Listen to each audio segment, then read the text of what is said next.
Mole concept lecture number 8 में इस chapter के एटम्स एंड मॉलिक्यूल्स हमारा चैप्टर 3 क्लास 9th का केमिस्ट्री का, और इसमें हम आज पढ़ेंगे मोल कॉन्सेप्ट। बहुत ही इंपॉर्टेंट कॉन्सेप्ट है। उससे पहले मैं आपको एक छोटी सी बात बता दूं, इससे पिछला जो लेक्चर था लेक्चर नंबर 7, उसमें हमने क्या डिस्कस किया था, आयन वैलेंसीज के बारे में डिस्कस किया था, केमिकल फॉर्मूले कैसे बनाते हैं, केमिकल फॉर्मूले कैसे बनाते हैं वैलेंसीज। तो उसमें वीडियो के अंदर मैंने थोड़ी सी वैलेंसीज आपको एक चार्ट पर में दिखा दी थी, कुछ वैलेंसीज।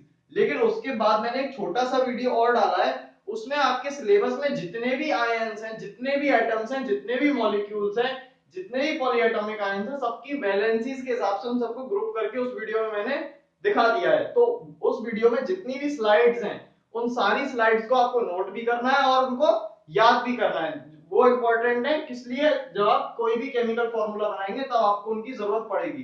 तो उस वीडियो का लिंक डिस्क्रिप्शन में भी मिल जाएगा और मैं कमेंट्स में भी पिन कर दूंगा इस वीडियो के। तो आज शुरू करते हैं हम मोल कॉन्सेप्ट।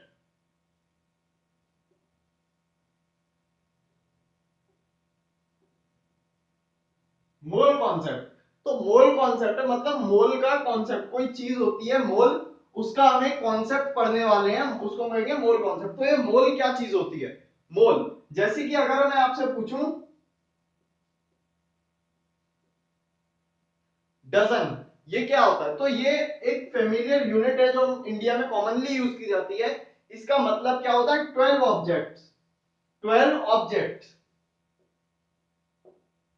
कोई भी ऑब्जेक्ट हो सकता है, कुछ भी हो सकता है। अगर वो काउंटिंग में 12 है तो हम उनको क्या कहेंगे? 1 डजन कहेंगे। अगर कोई भी चीज काउंटिंग में 12 है तो उसको हम क्या कहेंगे? 1 डजन कहेंगे। इसी तरीके से जिस तरीके से डजन है, उसी तरीके से एक और क्वांटिटी है हमारी मोल। मोल, जैसे डजन में 12 होती है, कोई भी चीज हो सकती है, डजन में अगर वो 12 है तो डजन में अगर वो चीज 1 है तो वो क्या, हम क्या कहेंगे? 12 ऑब्जेक्ट्स हैं। इसी तरीके से अगर कोई चीज 1 मोल है तो हम क्या कहेंगे? उसमें कितनी चीजें होंगी?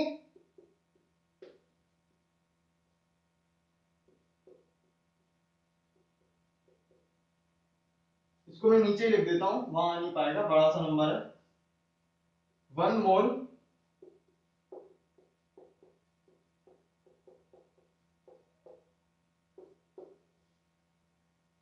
जिस तरीके से हमारे एक डजन में, 1 डजन में हमारे 12 ऑब्जेक्ट्स होते थे, इसी तरीके से हमारे 1 मोल में 6.022 इंटू 10 रेज टू पावर 23 कोई भी चीज हो सकती है, कोई भी ऑब्जेक्ट, कोई भी एंटिटी हो सकती है, कुछ भी हो सकता है। लेकिन ये एक बहुत ही बड़ा नंबर है। जैसे कि आप देख रहे हैं 10 की पावर 23, मतलब मैंने 6.022 लिखा इंटू 10 और इसमें इंटू 1 लिखा, और 1 के बाद मुझे 23 जीरोस लगाने हैं यहाँ पे। यहाँ 1 लिखने के बाद यहाँ पे 0 0 0, इसी तरीके से 23 जीरोस लगा देंगे जब हम यहाँ पे, तो एक बहुत ही बड़ा नंबर बन जाएगा। तो इस वजह से क्या होता है, जनरली इतनी सारी चीजें कहीं पे भी नहीं होती। ये हम यूज करते हैं किसके लिए? एटम्स के लिए, आयंस के लिए, मॉलिक्यूल्स के लिए, पार्टिकल्स के लिए। क्योंकि पार्टिकल्स क्या होते हैं? बहुत छोटे होते हैं। इस मार्कर के अंदर ही कई सारे पार्टिकल्स होंगे, इस मार्कर के अंदर कई सारे पार्टिकल्स हो सकते हैं।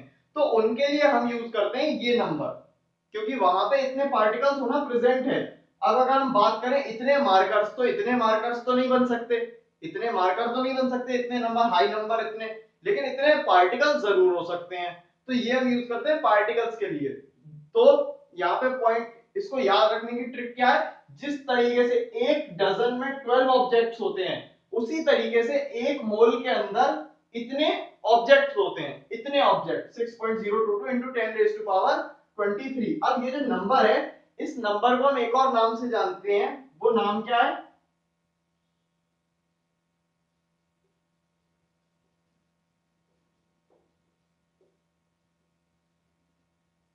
Avogadro number. एवोगैड्रोस नंबर, एक साइंटिस्ट है एमिडियो एवोगैड्रो, उनके नाम पे इसका नाम रखा गया, जिन्होंने इस नंबर को फाइंड किया था, तो उनके नाम पे इसका नाम रखा गया। नंबर क्या है? 6.022 इंटू 10 रेज टू पावर 23।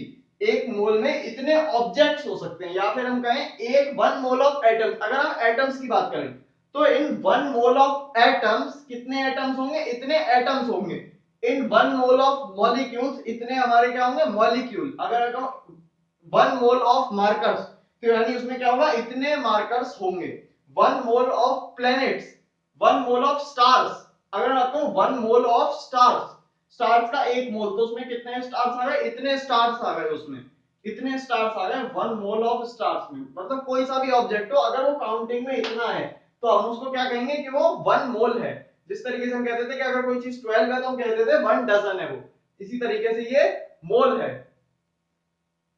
अब ये देखना भी हमारे लिए जरूरी है कि किसी भी कोई भी एटम है, कोई भी मॉलिक्यूल है, तो उसके 1 मोल का मास कितना होगा। एटॉमिक मास हमें पता है, मॉलिक्यूलर मास हमें पता है, लेकिन उसके 1 मोल का मास कितना होगा, तो उसको अब हम निकालना देखते हैं। 1 मोल का मास क्या होता है, मतलब इतने एटम्स का मास क्या आएगा, और उसको हम क्या कहेंगे।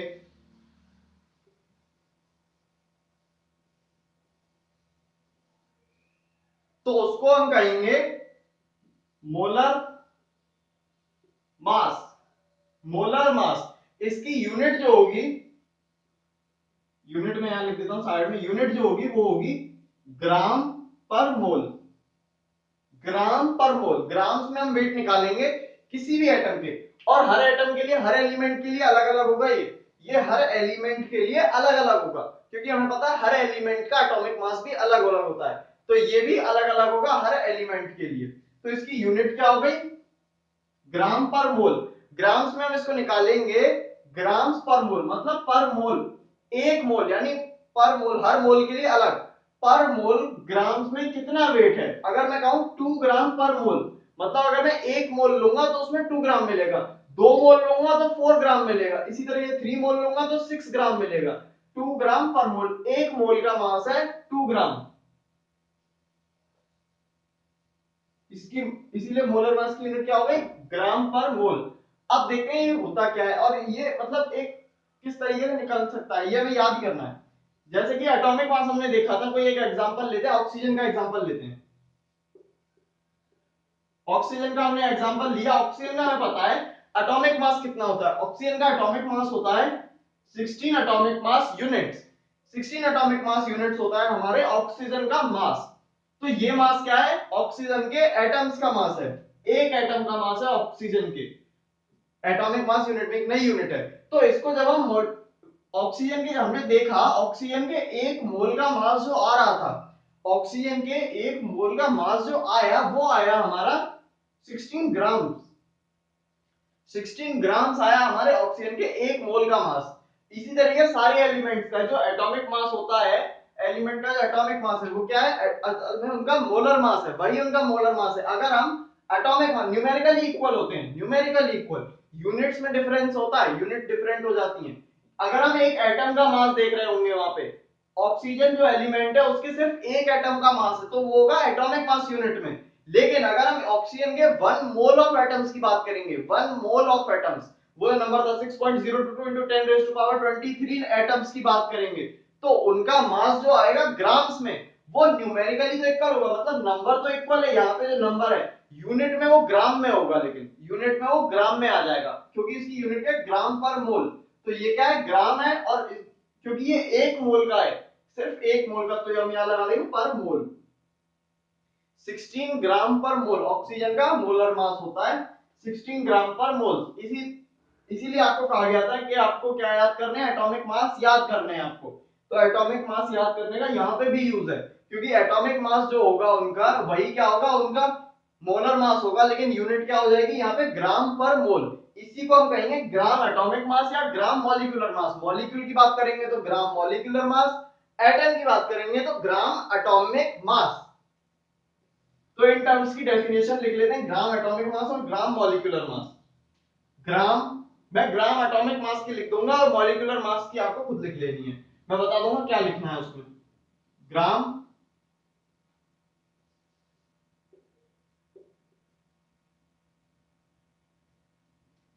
Atomic mass of an element, ये हर एलिमेंट का अलग अलग होता है ग्राम एटॉमिक मास। तो ये क्या होता है, mass of 1 mole of atoms of that element is called gram atomic mass of that element। तो ये क्या डेफिनेशन हो गई, ग्राम एटॉमिक मास की डेफिनेशन हो गई, mass of one mole of atoms. अब ग्राम मॉलिक्यूलर मास में क्या होगा, एटम्स की जगह यहां पे बस मॉलिक्यूल आ जाएगा, mass of one mole of atoms, one mole of molecules of that compound, element की जगह पे आ जाएगा कंपाउंड। ये मैं आपको इस चैप्टर में बहुत बार बता चुका हूं कि जिस तरीके से एटम्स एलिमेंट से रिलेटेड होते हैं उसी तरीके से मॉलिक्यूल्स कंपाउंड से रिलेटेड होते हैं। ये मैं इस चैप्टर में बहुत बार बता चुका हूं। Mass of one mole of molecules of that compound are called gram atomic mass of that compound। बस इतना डिफरेंस होना, एटम्स की जगह मॉलिक्यूल आ जाएगा तो फिर क्या होगा, एलिमेंट्स की जगह पे कंपाउंड आ जाएगा। बस इतना चेंज कर देना है डेफिनेशन में और डेफिनेशन हमको मिल जाएगी। अब ग्राम एटॉमिक मास और ग्राम मॉलिक्यूलर मास दोनों के लिए हमने कॉमन टर्म यूज किया है, दोनों के लिए वो क्या है हमारा, मोलर मास। तो मोलर मास में ग्राम एटॉमिक मास भी आ जाता है, ग्राम मॉलिक्यूलर मास भी आता है। वो डिपेंड करता है कि वहां पे किसका मोलर मास दिया हुआ है। अगर यहाँ पे मोलर मास दिया हुआ है ऑक्सीजन का, ऑक्सीजन का एटम का, एटम आपको दिख जाएगा, अगर ओ एटम जो है एटॉमिक फॉर्म में ऑक्सीजन का मोलर मास दिया तो यानी वहां पे क्या है, ग्राम एटॉमिक मास। लेकिन अगर मोलर मास दिया है O2 का तो वहां पे ये क्या होगा, ग्राम मॉलिक्यूलर मास, क्योंकि ये मॉलिक्यूल है O2 का। तो वो डिपेंड करेगा, वो आपको क्वेश्चन में देख के पता चल जाएगा। अब हमने इतना पढ़ लिया है मोलर मास के बारे में, ग्राम एटॉमिक मास के बारे में। अब हम डिफाइन करते हैं एक मोल को। एक मोल की जो स्टैंडर्ड डेफिनेशन है अब हम उसको लिखते हैं। अगर एग्जाम में लिखने को आ जाती है मोल की डेफिनेशन तो हम ये तो लिख नहीं सकते कि जिस तरीके से एक डजन होता है 12, उसी तरीके से वन मोल में 6.022 into 10 raised to power 23। तो एक स्टैंडर्ड डेफिनेशन हम देखते हैं, वो तो समझाने के लिए था सिर्फ।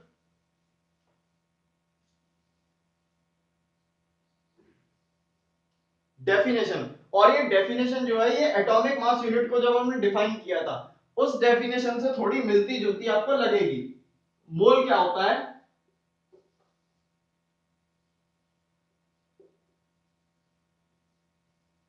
मोल होता है the amount of substance which contain particles, the amount of substance which contains particles in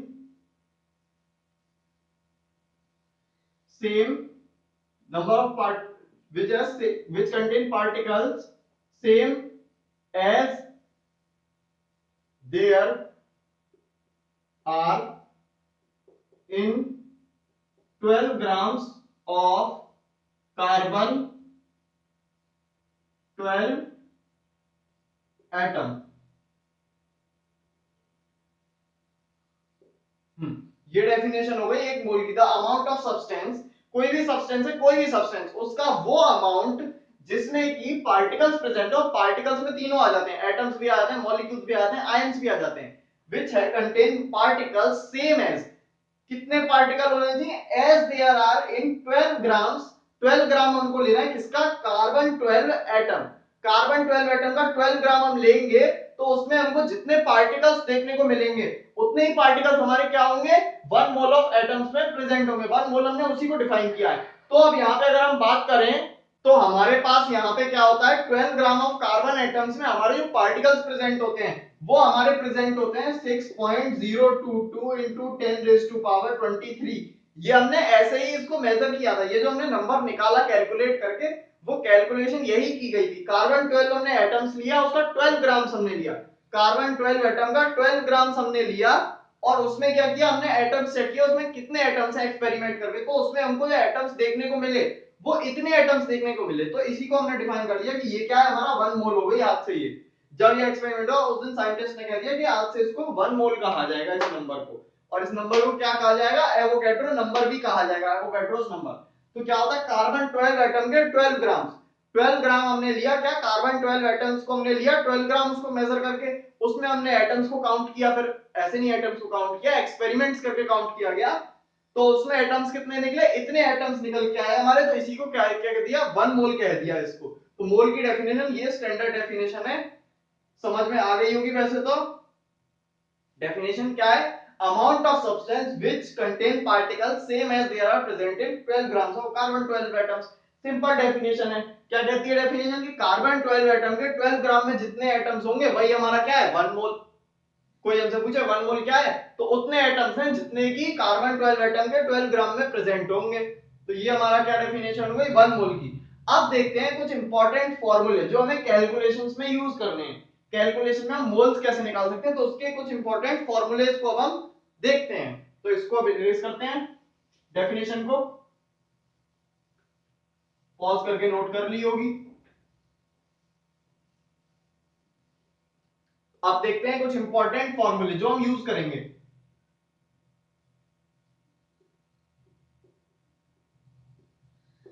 important फॉर्मूले, तो यहाँ पे हम दो फॉर्मूले देखेंगे और दोनों का ही यूज हमारा किसमें होता है, नंबर ऑफ मोल्स निकालने में। कितने मोल्स है, नंबर ऑफ मोल्स निकालने में होता है दोनों ही फॉर्मूलेज का यूज। तो फॉर्मूले देखते हैं। तो पहला फॉर्मूला है number of moles is equal to, number of moles किसके इक्वल होता है, गिवन मास। ये फॉर्मूला बहुत ज्यादा इंपॉर्टेंट है, ये फर्स्ट वाला formula, given mass divided by molar mass. Given mass divided by molar mass. अगर हम ये करेंगे, कोई भी सब्सटेंस है, मान लेते हैं कोई सा भी हमको सब्सटेंस दिया हुआ है, उसका हमको वेट दे दिया, उसका हमको मास दे दिया, कि मान लेते हैं हमारे पास ऑक्सीजन दे दी हमको 64 ग्राम, 64 ग्राम हमको ऑक्सीजन दे दी। अब उन्होंने पूछ लिया एग्जाम में 64 ग्राम ऑक्सीजन है तुम्हारे पास, अब बताओ इसमें कितने मोल्स हैं, कितने मोल्स प्रेजेंट हैं इसमें। तो हम क्या करेंगे, ऑक्सीजन हमारे पास उन्होंने गैसियस फॉर्म में दी है, ऑक्सीजन गैस दी है, तो ऑक्सीजन गैस जो होती है O2 के फॉर्म में प्रेजेंट होती है, O2। तो वहां पे 64 ग्राम हम देखेंगे, 64 हम क्या है, गिवन मास है वहां पे, 64 क्या है हमको गिवन मास। अब हम क्या करेंगे, उसको अगर हम मोलर मास से डिवाइड कर दें, ऑक्सीजन गैस के मोलर मास से अगर हम उसको डिवाइड कर दें, तो हमको क्या मिल जाएगा, नंबर ऑफ मोल्स उसके मिल जाएंगे। जैसे कि अगर मैं बात करूं, ऑक्सीजन की एग्जांपल लेते हैं, तो ऑक्सीजन गैस जो होती है, ऑक्सीजन गैस जो नेचुरली एग्जिस्ट कर रही है, वो किस फॉर्म में एग्जिस्ट कर रही है, O2 के फॉर्म में एग्जिस्ट कर रही है। तो ऑक्सीजन के एक एटम का अगर, अब हमें इसका मॉलिक्यूलर मास निकालना है, मॉलिक्यूलर मास हमें निकालना है, तो हम क्या करेंगे, इसके एटम्स के मास का सम करेंगे। तो इसमें हमको दिख रहा है ऑक्सीजन के दो एटम्स प्रेजेंट हैं, तो ऑक्सीजन के एक एटम का मास कितना होता है, 16 एटॉमिक मास यूनिट्स, और ऑक्सीजन के दो का मास कितना होगा, 16 + 16, तो यहाँ पे कितना आ गया, 32। ये आ गया हमारा 32। तो O2 का जो मास होगा, O2 का जो मास होगा वो इज इक्वल टू होगा हमारा 32 एटॉमिक मास यूनिट्स होगा O2 के एक मॉलिक्यूल का मास। तो अब क्या करना है, हमको गिवन मास कितना था, 64 ग्राम, 64 ग्राम हमको गिवन मास था। तो गिवन मास हम लिखते हैं यहाँ पे, इसको मैं साइड में लिख देता हूं, ठीक है। तो गिवन मास हमको क्या है, 64 ग्राम, यूनिट भी साथ में लिखता चल रहा हूं, एंड में आप देखेंगे यूनिट हमारे पास सिर्फ मोल बचेगी, ग्राम वगैरह सब कैंसिल हो जाएगा। 64 ग्राम हमारे पास है, और मोलर मास कितना होता है हमारा, 32 होता है, मोलर मास हमारा 32 है। अब मोलर मास की यूनिट मैंने आपको अभी थोड़ी देर पहले बताई थी, क्या होती है, ग्राम पर मोल, ग्राम्स पर मोल, ये होती है मोलर मास की यूनिट, ग्राम्स पर मोल। तो यहां पे मैं लिखता हूं grams divided by moles, grams divided by moles. यहां पे अगर ग्राम के नीचे कुछ नहीं है, तो यहां पे ग्राम था, इसके नीचे मैं 1 मान लेता हूं। अगर डिनोमिनेटर में कुछ नहीं होता तो हम 1 लिख लेते हैं, तो हमने 1 लिख लिया यहाँ पे। तो अब हम देखते हैं यहाँ पे 64 और 32 है, तो ये क्या, ये हमने क्या लिया, गिवन मास, ये हमें गिवन मास था, उन्होंने हमको जो गैस दी वो 64 ग्राम थी, तो हमने गिवन मास लिया। फिर हमने लिया मोलर मास, मोलर मास हमने लिया 32, मोलर मास 32 आ रहा है, और यूनिट क्या होती है, ग्राम्स पर मोल। तो ये 32 और 64 तो कैंसिल हो गए, 32 इंटू 2 करेंगे तो 64 आ जाएगा, 32 इंटू 2 64, तो यहाँ पे 2 से कैंसिल हो गया ये। इसको अगर हम कैंसिल करते हैं 32 से, तो यहाँ पे 2 आ जाएगा, यहाँ पे 1 बचेगा। अब यहाँ पे हमको थोड़ी मैथ वाली, बेसिक मैथ वाली कैलकुलेशन करनी है। ये मोल्स क्या होगा, ये ऊपर चला जाएगा, इसका मल्टीप्लाई होगा ग्राम्स में, और इसका मल्टीप्लाई होगा 1 में, ये हम करते थे। इससे क्या बनेगा, न्यूमरेटर, और इनसे क्या बनेगा, डिनोमिनेटर, जो बीच वाले थे। तो यहाँ पे हमारे पास क्या बचा, 2 बचा, ये तो कैंसिल होगा, ये दोनों कैंसिल हो गए। और यहाँ पे क्या बचा, मोल था ऊपर आ गया, ग्राम इंटू मोल, थोड़ा इधर लिख देता हूं, 2 इंटू ग्राम इंटू मोल, ये 2 का ग्राम में मल्टीप्लाई होता, मोल भी ऊपर आ गया तो मोल का भी मल्टीप्लाई होगा, 2 into gram into mole divided by, अब डिनोमिनेटर में क्या बचा, 1 इंटू ग्राम, 1 इंटू ग्राम, तो 1 इंटू ग्राम को मैं ग्राम लिख देता हूं, 1 का तो इंटू करने का मतलब वो नहीं होता नहीं है, तो ग्राम से ग्राम कैंसिल हो गया, तो आंसर क्या बचा हमारा 2 मोल। देखा इस तरीके से हमारी, अब एंड में क्या बचा, हमारे पास मोल ही बचा, तो क्या होगा, नंबर ऑफ मोल्स आ गए, तो 64 ग्राम जो हमें दिया था ऑक्सीजन गैस का गिवन मास था, उसमें हमारे 2 मोल ऑक्सीजन के प्रेजेंट थे, मतलब इसमें ऑक्सीजन ये जो O2 है, O2 के कितने मॉलिक्यूल्स प्रेजेंट होंगे, 2 into 6 into 10 6.022 into 10 raise to power 23, एक मोल के जो एटम मॉलिक्यूल्स है 6.022 इंटू 10 रेज टू पावर 23, उसको क्या होगा, डबल कर दें तो उतने मॉलिक्यूल्स हमारे प्रेजेंट होंगे इतने ग्राम ऑक्सीजन में, तो ये बहुत ही ज्यादा मॉलिक्यूल्स आप देख सकते हैं प्रेजेंट हैं उस छोटे से मास में। 64 ग्राम कुछ भी मास नहीं होता, अगर हम कंपेयर करें जिनको हम डेली यूज करते हैं मासेस को, 64 ग्राम ऐसा कोई सिग्निफिकेंट मास नहीं है हमारे लिए, बहुत ही छोटा मास है डेली लाइफ के अगर हम कंटेक्स्ट में देखें इसको तो, लेकिन उसमें भी ऑक्सीजन के कितने ज्यादा मॉलिक्यूल्स प्रेजेंट हैं। तो ये हो गया ऑक्सीजन का, ये मैंने सिर्फ आपको समझाने के लिए दिखाया था, एग्जाम में आपको नहीं करना है ये सब के, उसके जो यूनिट्स हैं उनको भी कैलकुलेट करके निकालना है, यूनिट आपको सीधे लिख देनी है मोल, जो भी कैलकुलेट करके आया एग्जाम में आपको इसको क्वेश्चन को ऐसे करना होगा, ये तो मैंने समझा दिया कि यूनिट मोल्स निकल के आएगी, ये मैंने समझाया कि यूनिट्स एंड में मोल ही बच रही है। अब देखते हैं एग्जाम में इसको किस तरीके से करना है। तो एग्जाम में आपको गिवन मास है, तो गिवन मास की जगह पे गिवन मास हम लिखेंगे 64 ग्राम, ये हमको गिवन मास था, ठीक है। अब एग्जाम में आपको उसको बताना पड़ेगा तो कि ऑक्सीजन का जो मोलर मास होता है वो हमारा 32 यूनिट्स होता है, ये आपको बताना पड़ेगा, तो नीचे आप क्या लिखेंगे, 32 लिखेंगे, 32 लिखा नीचे, और यूनिट क्या होगी, ग्राम पर मोल, इसको कैंसिल करने के बाद आप सीधे लिखेंगे 2 मोल्स, हो गया क्वेश्चन, 2 मोल्स आपको सीधे लिख देना है डायरेक्टली इसको कैलकुलेट करने के बाद, तो नंबर ऑफ मोल्स का एक फॉर्मूला तो ये आ गया, नंबर ऑफ मोल्स निकालने क्या है, given mass upon molar mass, ये हो गया एक फॉर्मूला। दूसरा फॉर्मूला देख लेते हैं, वो फॉर्मूला ऐसा कोई समझने में दिक्कत नहीं आएगी,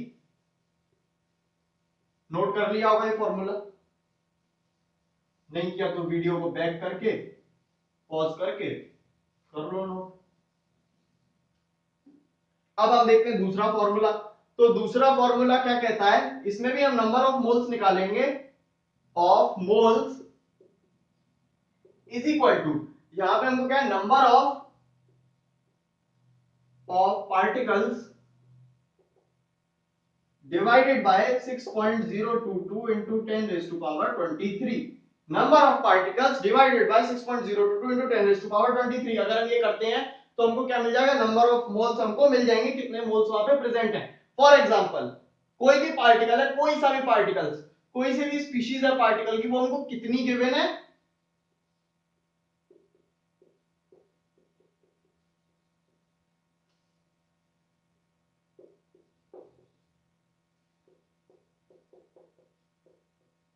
12.044 into 10 raised to power 23 हमको पार्टिकल्स गिवन है, कोई से भी, oxygen, sodium, nitrogen, hydrogen, helium, कुछ भी हो सकता है, हमें नहीं मतलब उससे, हमें इतने पार्टिकल्स गिवन है, कुछ भी हो सकता है, कोई आयन भी हो सकता है, सल्फेट आयन, सल्फाइड आयन, कुछ भी हो सकता है, इतने हमको पार्टिकल्स गिवन है। अब हमें पूछा है कि इसमें कितने मोल्स हैं उस पार्टिकल के, तो अब हम क्या करेंगे, इसको हम डिवाइड कर देंगे एवोगैड्रो नंबर से, एवोगैड्रो नंबर से इसको डिवाइड करते हैं, 6.022 into 10 raised to power 23, इसको हमने डिवाइड कर दिया, तो 10 raised to power 23 से 10 raised to power 23 तो कैंसिल हो गया, इससे ये कैंसिल हो जाएगा 2 टाइम्स, इसका डबल है ये, तो 2 टाइम्स कैंसिल हो गया, तो यहाँ पे हम क्या लिखेंगे, 2 मोल्स, 2 मोल हमारे यहाँ पे प्रेजेंट होंगे, किसमें, इतने पार्टिकल्स में, अगर कहीं पे इतने पार्टिकल्स हैं तो उसमें हमारे 2 मोल प्रेजेंट होंगे, तो इस तरीके से हम निकाल सकते हैं number of particles divided bye Avogadro number. अब यहाँ पे एक और कॉन्सेप्ट है मोलर मास निकालने का या फिर गिवन मास निकालने का, हमको बता दिया कि इतने मोल्स प्रेजेंट है, बताओ इतने मोल्स का मास कितना होगा, इतने मोल्स, हमको कुछ मोल्स दे दिए और उन्होंने पूछा कि अब इनका मास बताओ, इनका मास कितना होगा। हमको मान लेते हैं ऑक्सीजन के हमको मोल्स दिए हैं 3 moles, 4 moles of oxygen, 4 mole of oxygen दिया। अब उन्होंने पूछा इसका मास कितना होगा, जो मास हम ग्राम्स में निकाल रहे थे ना, वो वाला मास। मतलब इसको अगर हम किसी भी वेट वाली मशीन पे रख देंगे तो ये कितना मास शो करेगा। कोई भी वेइंग मशीन जो होती है हमारी नॉर्मल, अगर हम इतने मोल्स ऑक्सीजन को उस पे रख देंगे तो उसमें हमको कितना मास शो कराएगी वो मशीन, कोई सी भी मशीन जो हमारी कॉमनली यूज्ड वेइंग मशीन होती है उसमें। तो इतने मोल्स हमको गिवन है, तो हमारा फॉर्मूला, हमको फर्स्ट वाला फॉर्मूला यहाँ पे रिकॉल करना है। क्या था? मोल is equal to given mass divided by molar mass, given mass divided by molar mass। अब हमको यहाँ पे क्या निकालना है? हमको यहाँ पे निकालना है given mass, और हमको क्वेश्चन में क्या क्या दिया हुआ है? मोल और मोलर मास। तो हम क्या करेंगे? मोलर मास हमको पता है ऑक्सीजन का कितना होता है, ऑक्सीजन का मोलर मास 32 होता है, ऑक्सीजन गैस का, ऑक्सीजन के एटम का नहीं, ऑक्सीजन के एटम का मास तो 16 होता है, लेकिन ऑक्सीजन मॉलिक्यूल जो है O2 उसका मास होता है 32। तो यहाँ पे मॉलिक्यूल की बात हो रही है, ऑक्सीजन गैस, गैसेस फॉर्म में मॉलिक्यूल के तरीके से एग्जिस्ट करता है। तो given mass upon molar mass, तो हमको मोल्स हमको गिवन है, कितने मोल्स हैं? 4 मोल्स गिवन है, तो 4 हमने यहाँ पे लिखा। अगर मैं इस मोलर मास को इधर की साइड शिफ्ट कर दूं तो इधर मल्टीप्लाई होगा, क्योंकि यहाँ डिवाइड में था, इधर आके मल्टीप्लाई हो जाएगा, तो मल्टीप्लाई हुआ, मोलर मास कितना होता है? 32, 32 से मल्टीप्लाई हो गया, इज इक्वल टू क्या आ जाएगा? Given mass. मास उसका कितना होगा वो हमें पता चल जाएगा उसका। तो अब इसको हम कैलकुलेट कर लेंगे। तो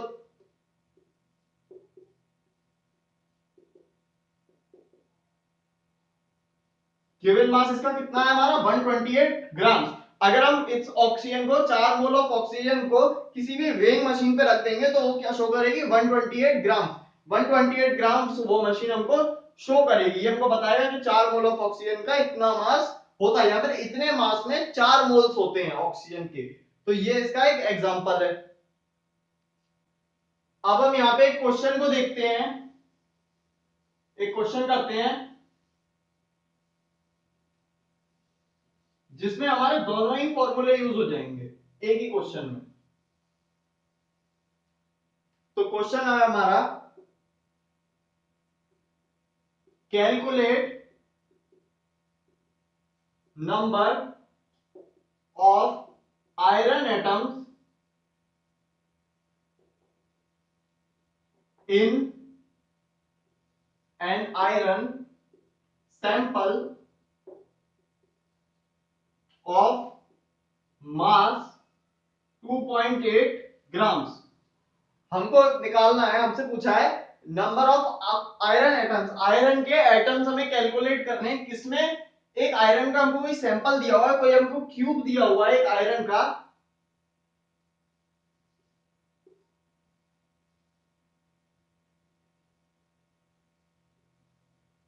हमको आयरन का दे दिया एक क्यूब।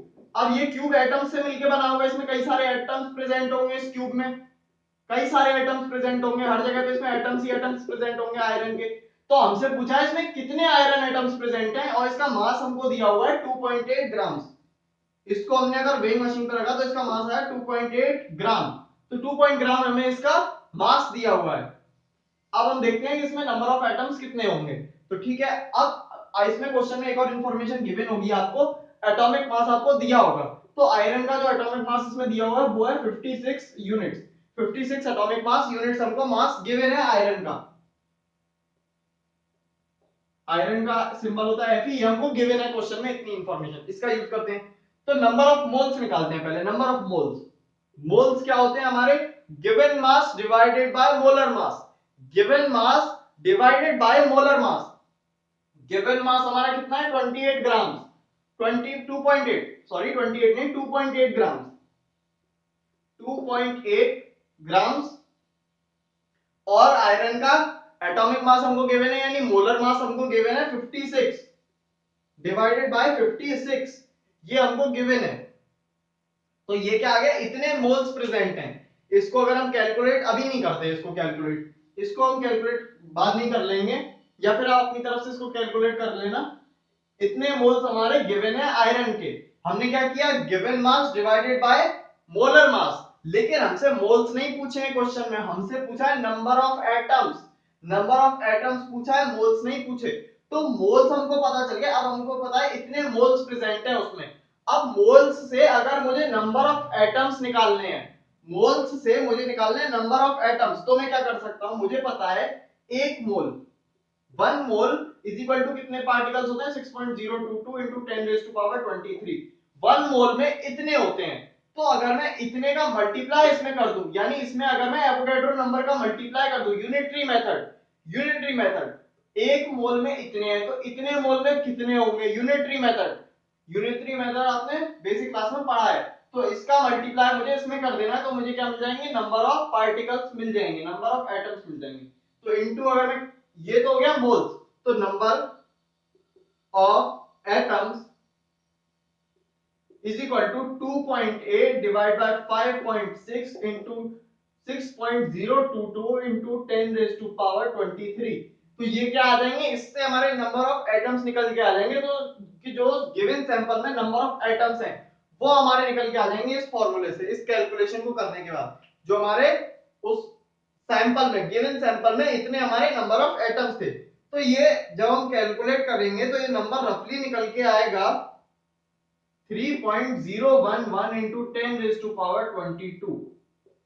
इसको कैलकुलेट करने के बाद ये कितना आता है, इसको पूरे को कैलकुलेट किया आपने तो ये कितना आया, 3.011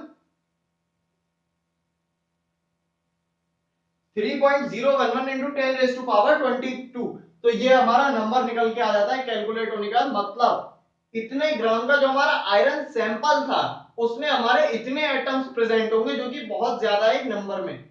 मतलब 3.011 लिखा, उसके बाद इंटू 1 किया, और उस 1 के बाद मैंने 22 जीरोस लगा दिए लाइन से। तो इतना बड़ा नंबर आएगा जितने हमारे एटम्स प्रेजेंट होंगे उसके अंदर। तो ये एक सैंपल क्वेश्चन था, इसमें हमारे दोनों ही फॉर्मूलेज का यूज हुआ है, हमारा मोल्स निकालने वाले का भी और नंबर ऑफ पार्टिकल्स निकालने, नंबर ऑफ पार्टिकल्स से मोल्स निकालने का भी। उसमें हम क्या करते थे, डिवाइड करते थे, यहाँ पे हमको उल्टा करना तो हमने मल्टीप्लाई किया है एवोगाड्रो नंबर से। तो एक और होमवर्क क्वेश्चन मैं आपको दे देता हूं अब, और ये चैप्टर अब होता है इस क्वेश्चन के बाद खत्म।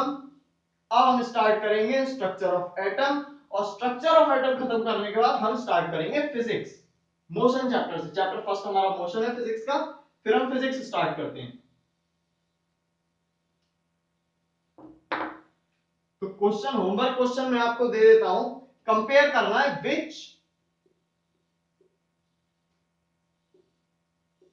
Which one of following has more number of atoms. आपको बताना है, मैं दो चीजें लिखूंगा, इनमें से किसमें ज्यादा एटम्स प्रेजेंट होंगे, आपको कंपेयर करके बताना है।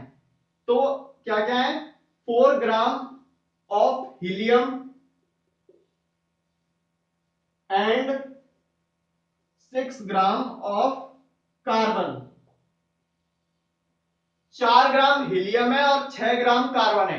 आपको बताना है यहां पे एटम ज्यादा है या यहां पे एटम ज्यादा है। यहां पे कार्बन एटम होंगे, यहां पे हीलियम एटम होंगे। तो आपको बताना है हीलियम के एटम ज्यादा है या कार्बन के एटम ज्यादा है, किसके ज्यादा है। इसी टाइप का एक क्वेश्चन एनसीईआरटी में भी गिवन है, लेकिन उसमें हीलियम और कार्बन नहीं है, मैंने यहाँ पे ये चेंज कर दिए हैं। तो ये आपको क्या करना है, कमेंट सेक्शन में कमेंट करके बताना है कि इसका आंसर क्या होगा। तो इस चैप्टर को अब यहीं पे एंड करते हैं, ये चैप्टर होता है खत्म। और अब स्ट्रक्चर ऑफ एटम के बाद शुरू करेंगे हम फिजिक्स को।